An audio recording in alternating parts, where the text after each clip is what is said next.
This conference will now be recorded. Okay, so Yisroel v'mot haolam, Israel, the nation of the world, which is part 2 under Hashgacha Haborei, and paragraph 7. We have 3 short paragraphs, and then we go on to the next chapter already. Zion 7. V'ulam Lo'olam haba, in the world to come, lo timatzenu umot zulot Yisrael. You will not find other nations. You will not find nations other than Yisrael. Ulenefesh chasidei umot haolam yinatei mitziyut. To the souls of the righteous amongst the umot haolam, nation of the world, yinatei mitziyut. There will be an existence. Bibichina nosefet v'nispachat al Yisrael atzmam, as something that is added on and connected to the Israelites that are there. Unitpalim lehem kalavush hanitpal la'adam, and it will be like a garment which is attached secondary to the person who wears it. Ubichina zo yagia lehem mashi yagia min atov, ve'ein b'chukam sheyasigi yoter mizeh klal. Right? In this way, they will achieve that which they have earned of the Tov, but more than that, they are unable to receive. So it's interesting. So according to him, and there are different views here. According to Ramchal, when we say that the Yesh Lem Chelik Olam Haba, that they have a portion, the Chasidi Umot Olam have a portion in the world to come, that is in a secondary manner to the nation of Israel, in more of a supportive role. I would imagine commensurate to 7 verses 6:13, right? To the different pathways that are afforded and the potential for connectivity that results from that. But Rabbi, may I ask, what's the consensus of Judaism as it relates to the nations having to participate in the Olam Haba? So we hear the Ramchal's pshat over here, his approach over here. I believe there are those that say that they have a more active role, but yeah, but the Ramchal puts it at this. I understand. A supportive role, like a garment to a person. Yeah. I did not know that. That's pretty radical. In other words, the resurrection of the dead, when the Messiah comes, it's only going to be the Jews? So, in the notes that we have here, it says that the Chiyat HaMetim is going to be for the Jews, and those Chasidei Umot HaOlam will exist in a spiritual sense, the same way that all exist now in the world to come, only in a spiritual sense. But the ultimate Tchiyat HaMetim, body and soul, that will be for the Jewish people, and those who are righteous amongst the nations will continue to exist, albeit in that purely spiritual, not that physical spiritual reuniting. Excellent. And to me, that's very interesting, because in a certain way, we speak about this at Brit Milah, that it is a meeting of body and soul, and Judaism is all about Asher Kiddishanu b'mitzvotav, that we become sanctified through the mitzvot, that there is a making holy of the physical. That's what Kedusha is. Kedusha is taking that which is physical and sanctifying it. Whereas by the Umot HaOlam, there it's more that they'll engage in spiritual acts, but they themselves are not nitkadesh, when a person is involved in the conversion process. So certain mitzvot they can do, they will do. Men, tzitzit, they can wear, talit they can wear, but tefillin, that they don't wear, at least the approach that we have is they should not wear until the actual conversion, because for that you need a guf kadosh, you need a body that has been transformed, that is sanctified. So the way I hear this is really a continuation of that concept, because if the body was nitkadesh, became sanctified, then we can reach that point ultimately of the tchiyat hametim, where the body will be elevated, will come back to life and be elevated to the level of a soul today, and the soul just goes that much higher. But if there is not kedushat haguf, and it's only by the mitzvot, we have asher kiddishanu mitzvotav, right? That's the nusach, that's the text that we say for every bracha of a mitzvah. Asher kiddishanu mitzvanu lahadlik ner shel Shabbat, right? Lahaniach tefillin, litatef batzitzit is always asher kiddishanu b'mitzvotav, and that is a uniquely Yisroel aspect, and therefore this tchiyat hametim will also be a uniquely Yisroel stage. And the nations who became holy people, so their holiness is above and beyond their guf, their body, and therefore their olam haba will continue to be in that spiritual manner, but without the body in that I respect. have good news, because Dalit is definitely Hasidat Umot Olam. So good news for Dalit. Okay.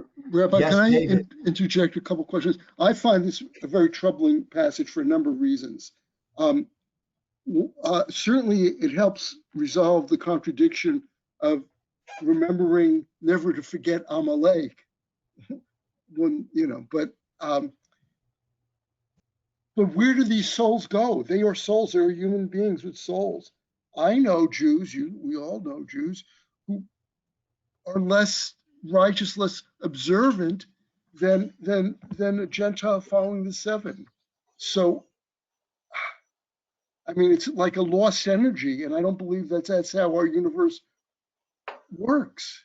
I don't know if it's a lost energy. If their souls will continue to live and receive in olam haba, right? Jews who did not use their time here effectively as they should have might not necessarily be there, or might be there at a lower, right? Will not necessarily have the tchiyat hametim, and if they will, they might be at a lower stage.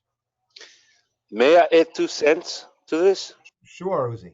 My 2 cents is that we are told that when the Messiah will come, all of us and all the nations as well will believe in one and only one God. Everybody will have Torah in their heart. In other words, we'll be in a position we don't even have to study Torah anymore, because it will be in our heart and so on. So all those Jews who are secular and so on will be, because of the forces of nature that the Messiah has changed. It will change us. So therefore, there's no conflict here, because just the appearance of the Messiah, the Redeemer, will suffice to convert everybody to that state.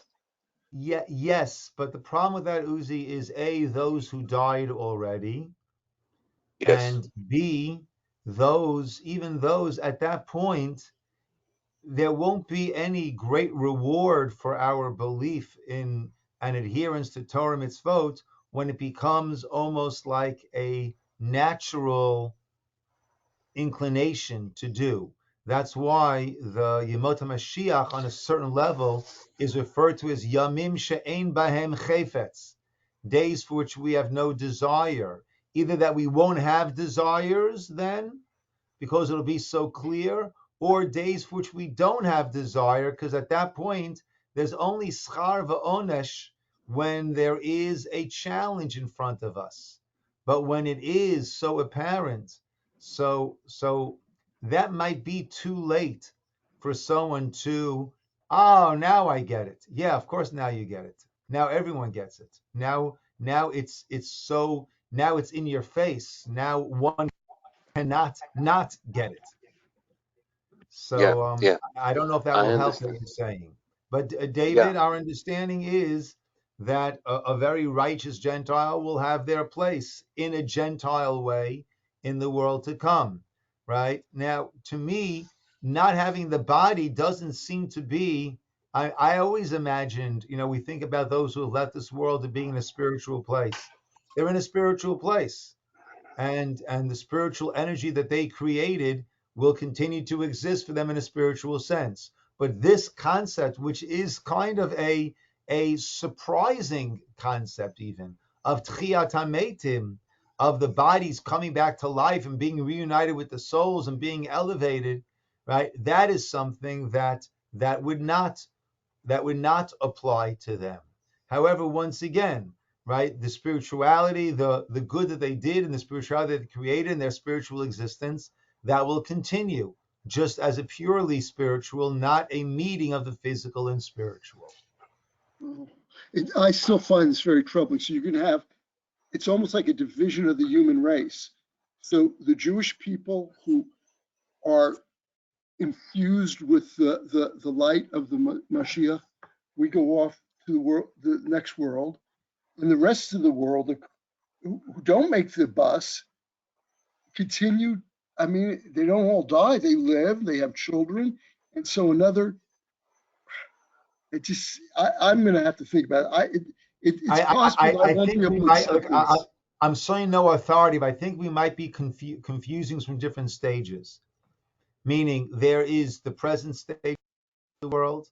There'll be the messianic times, which will bring the world to a certain place, and then there'll be Tchias HaMesim.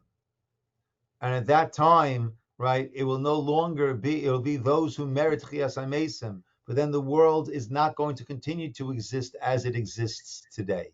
That will be, Tchias HaMesim is a post-Mashiach time period, according to my understanding. Well, I don't want to monopolize the conversation. I just find this very troubling, and I'm going to have to think this through. Thank you for the Yeah, explanation. I'm with you on that. I think most of us feel more comfortable that the righteous of the nations of the world will have an equal place, right? Those who are truly righteous, right? Or a similar place in the world to come. Yeah. Quick question. How are you translating that word Nepal? which one?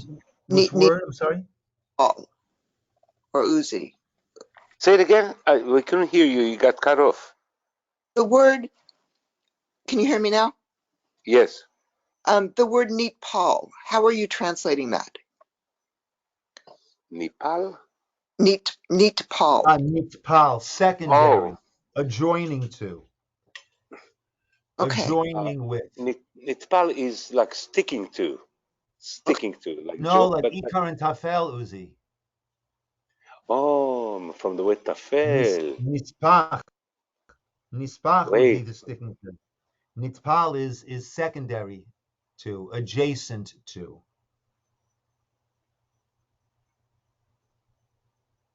yeah. That's Yeah. is the Ikar tafel and Tafel. is to join. It's like a like a An appendage. wait. There's when you have a bug that is sucking your blood. What do you call that? It's Parasite? like like a parasite, right? Is nitpal No, is that's not what he's saying. That's not what he's not saying it's a parasite. He's saying that it's secondary to. It is adjoining with. yeah, right, adjoining Yeah. with, right. Yeah. I wouldn't bring in parasite. That has a completely No, different no, connotation. but it's sticking to. It's sticking to. That's the parasite sticks to Okay. your body. That's from the words to stick. Okay. Let's go to Chet. V'hinei b'shah shenechlak ha'olam kach, when the world was divided in such a manner, Sam HaKadosh Baruch Hu shivim pikidim misug hamalachi. God set 70 different officers, sarim, angels, spiritual forces from this suga malachi, from this category of these angels, these forces, she'ehem hamamunim alumota elu, and they are the ones who are appointed in charge, so to speak, of each of these nations. Umashkifim aleim, and they oversee them. Umashkichim al inyaneim, and they direct their different aspects. God oversees them in a more general fashion. Whereas this spiritual force, we'll call it this angel, this officer, this angelic officer, oversees them in a particular manner, individualized manner. Right? With having been deputized, authorized, given the power by God on this. But this it says, the Novi Amos, Rak etchem yadati mikol mishpachot ha'adama. Only you have I known from all the families of the earth, meaning that in terms of God being involved in what we've been calling the hashgacha pratis, that individualized, specialized providence, that is God directly to the Jewish people. Other nations, it's God overseeing their officers, angelic officers, so to speak, who oversee them on an individualized basis. It's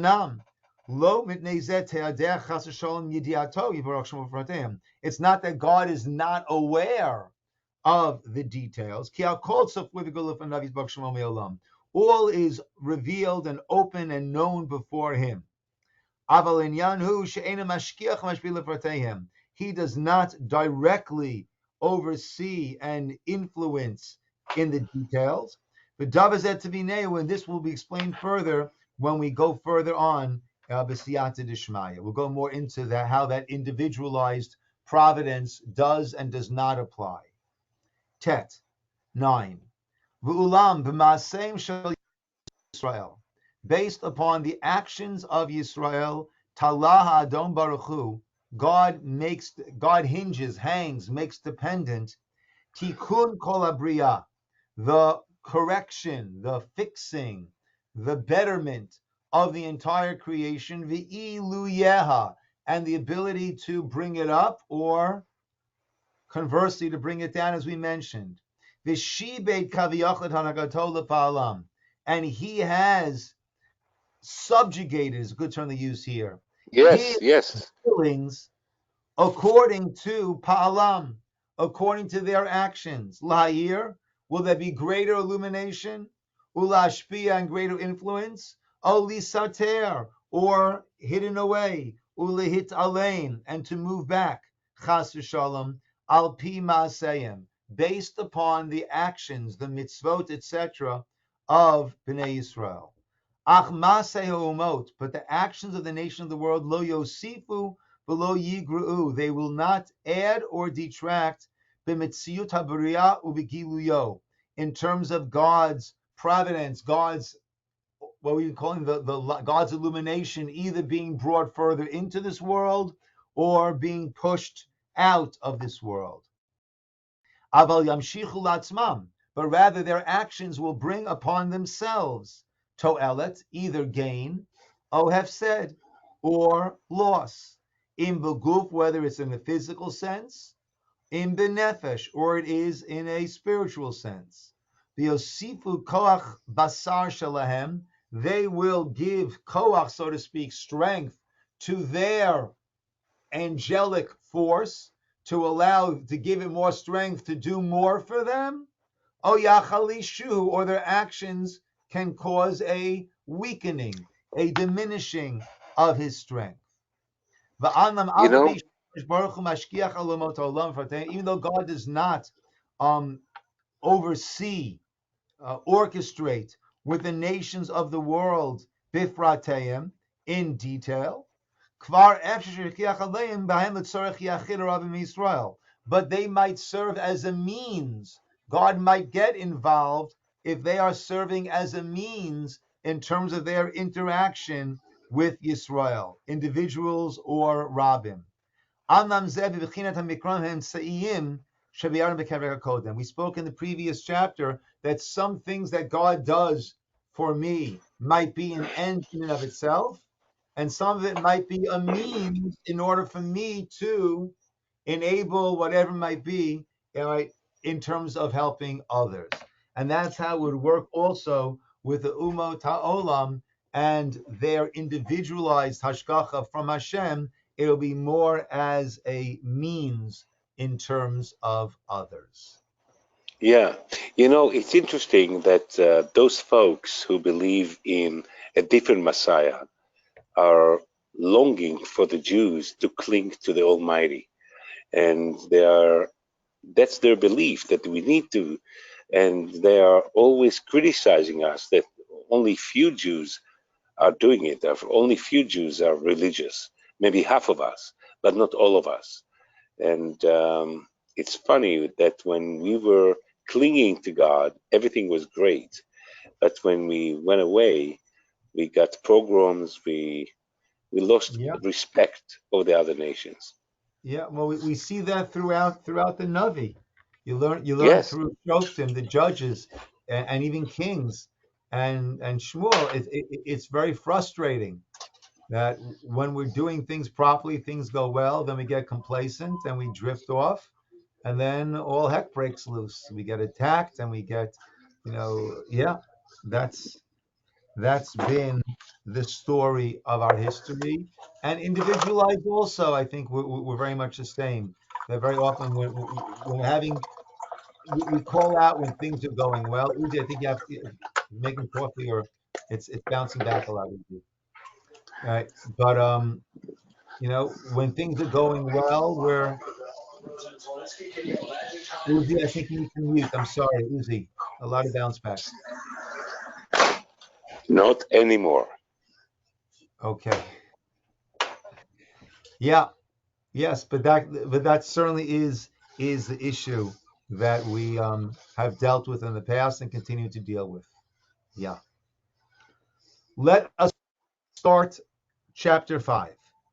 The ofen hashgacha, right? The means, how this hashgacha, how this works. Hine adheina be'anu mishpatei hashgacha. Until now, we've given the parameters, the rules of hashgacha. Ata now nedaber. Let us discuss b'mashe ba'ofen hashgacha, how it actually plays out. The inyan zeh yitchalek l'shnei ikarim, and this will be divided into shnei ikarim. This gets divided into two different categories. Ha'echad b'hashkafato yitbarach shemo, v'hasheni b'hashba'ato. One of them is hashkafato, God's oversight, and the second one is hashba'ato, the influence. And now let's explain. Beth, b'hashkafato, God's oversight. Kvar yadana, we know, Shehu Yitbarach Shemo Yodei Hakol. God is all-knowing. Ve'ein etzlo chesron yidiyah klal. There is no lacking of knowledge, of understanding by God whatsoever. Lo be'atid, not on that which will occur. Ve'lo be'hoved, not with that which is occurring. Ve'lo be'avar, nor in understanding that the past. Ki kol ma shehaya v'hiyeh, all that was, all that will be, kfar tzafuy hu lefanav me'olam. It is completely revealed before him. V'lo ne'elam mimenu davar. There is nothing that is hidden from him.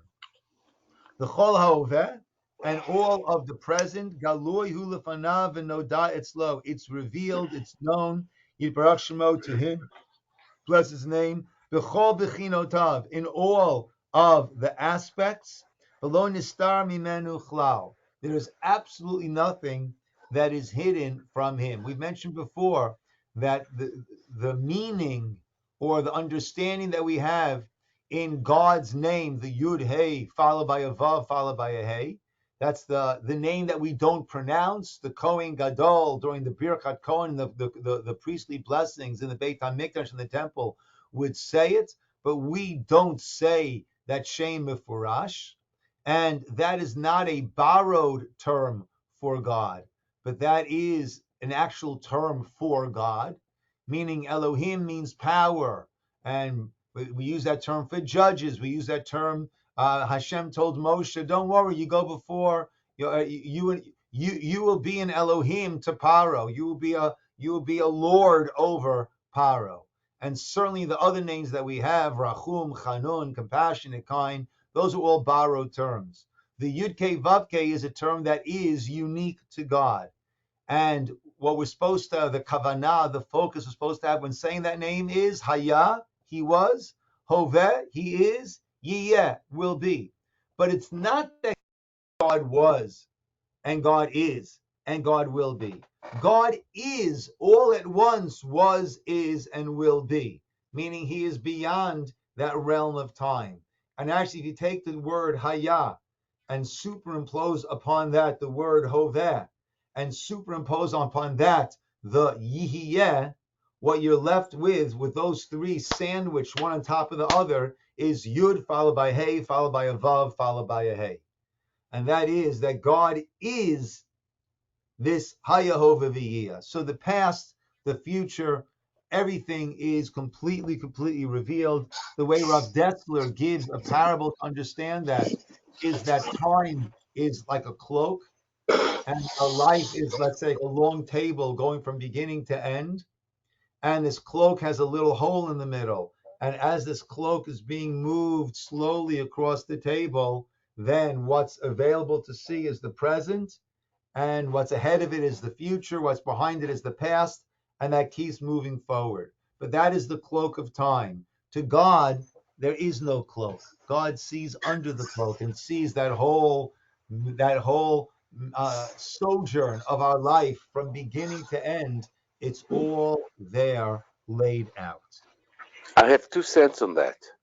Okay? Rabbi, as far as superimposing Haya, Hove, and Yehyeh, if you take the word in Hebrew for Yehudi, a Jew, and what you do, you take the little Yud and move it backwards to the Hey, you will get To the the great Dalit. name.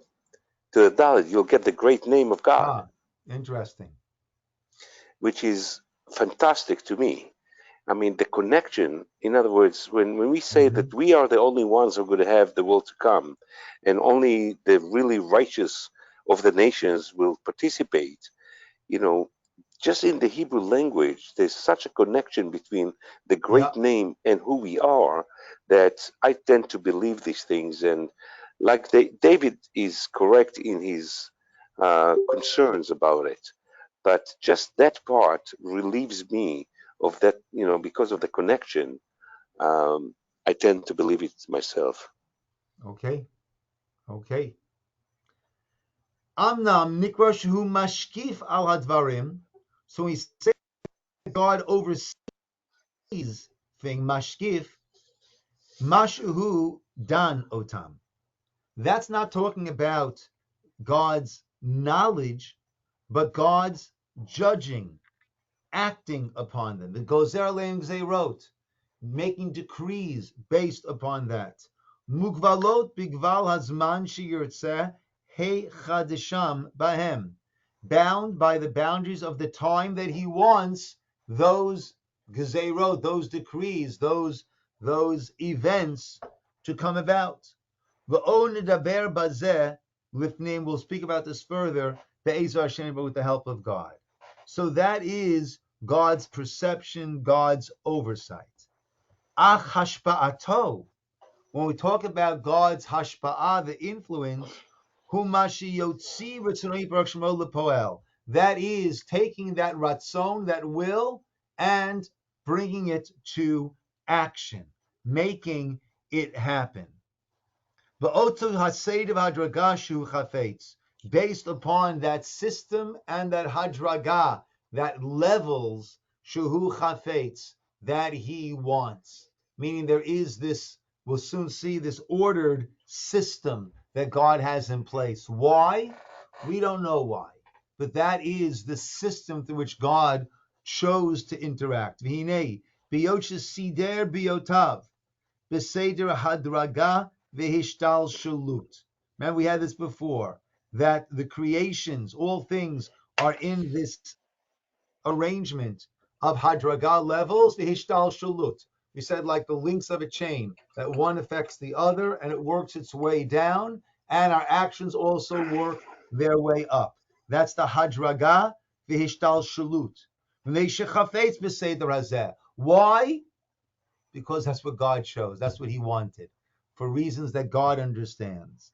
Hine kamoshe ratzah b'hishtal shalut zeh b'bchinat mitziyut hanivraim, just as He arranged and wanted this sequential order to be in the nature of the nivraim, of the creatures, us.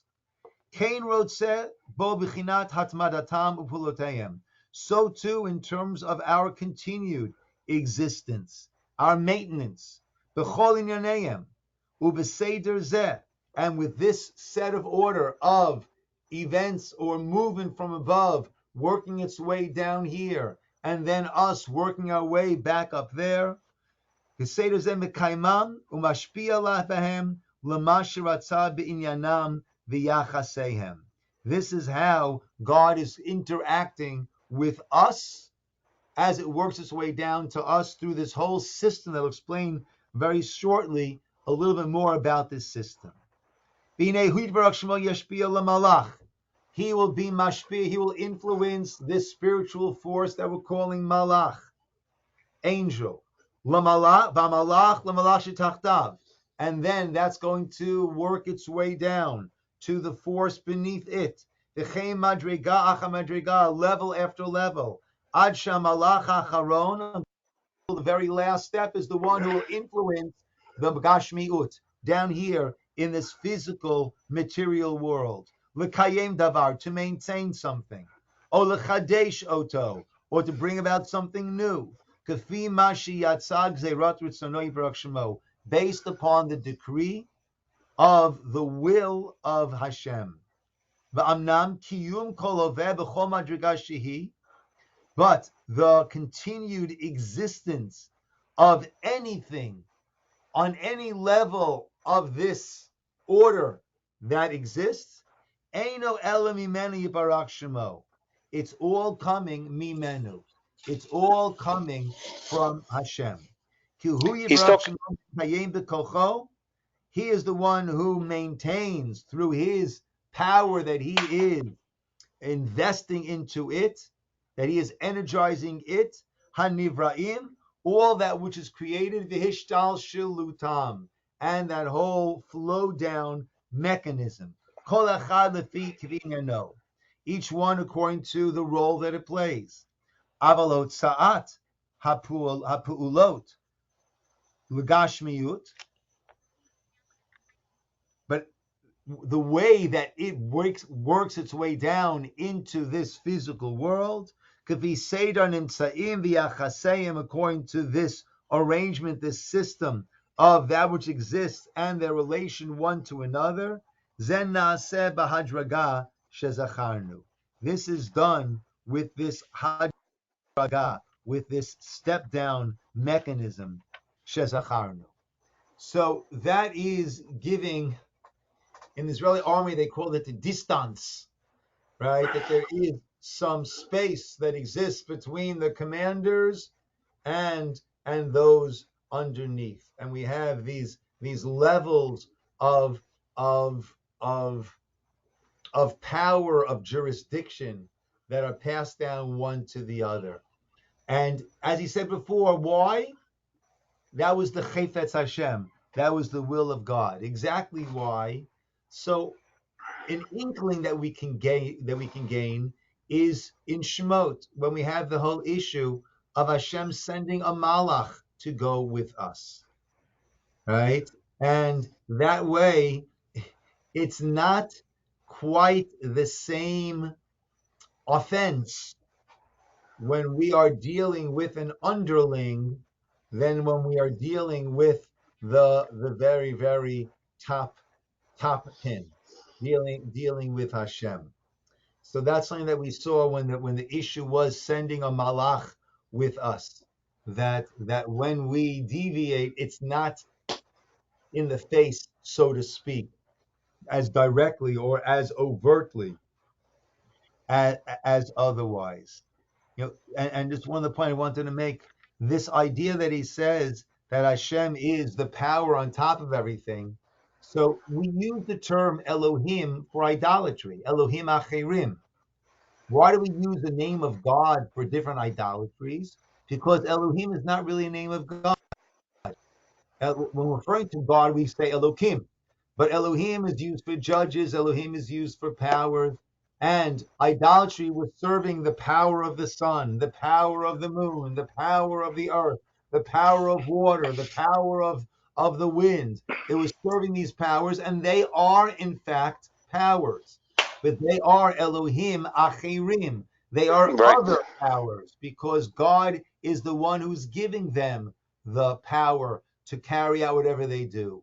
That's why we conclude the Shema with Hashem Elokeichem Emet. Hashem is Elokim Emet. Hashem is the true power source. It's almost like comparing an outlet to a generator. An outlet is a place through which the power flows through. The sun is where the power flows through, the wind, the oceans, etc. The power flows through. But that's an outlet. Hashem is Hashem Elokim Emet, that in this parable, that would be the generator. That is the source of all that exists. But as we'll see as we continue on, that it works its way down through this system of hierarchy of different forces until it works its way down like those links in a chain, until it works its way all the way down to us. And Rabbi, Yes. I believe Elohim is a plural. No, Yes. it's not. Yeah? Well, let me just get the Rabbi's response. Is Elohim a plural, Rabbi? Elohim, yes. Elohim is in the plural, right? Because it is referring to the myriad powers That's of yeah, Hashem. exactly. Thank you. Wait. And please be respectful, David, okay? Please. Well, Bereshit Uzi, I'm not bara trying to be Elohim. disrespectful. I was asking the Rabbi a question, and I I understand. wanted to give him the Bereshit respect of bara answering. Elohim. It says, in the beginning, God created. Bara in Hebrew is created, masculine, singular. Bereshit bara Elohim, masculine, singular. If Elohim was plural, it would have said Bereshit baru Elohim, but it didn't. Yes, Therefore, Elohim is singular. Uzi, we all agree God is one, but the term Elohim, which is a descriptive term of God, is in the plural referring to the myriad powers of God. We all agree God is one, so it's not going to say God's created. But that term of every name of God is describing an aspect of God. Elohim, Elokim is describing the myriad powers of God. And No, that's I why it agree would with be you in the Yud 100%. Mem. I agree with you 100%, but from the grammar of the Hebrew language, if Elohim was plural, then Bereshit bara Elohim should have been Bereshit baru. They have created. But that would So imply that God, there's more than one God. There's only one God. But this name of that one God, which is talking about his powers, we're talking about the powers of God. And Right. that's There why were it would many be creations. right, Many right. things got created that day. yeah, Yeah. but Anyway, the non-Jews are taking this verse to mean that there's more than one God. And you just went through a slew explanation of the other powers of nature, the sun, the moon, snakes, water, fire, and so on. All these gods that the nations believe in receive their powers from something else.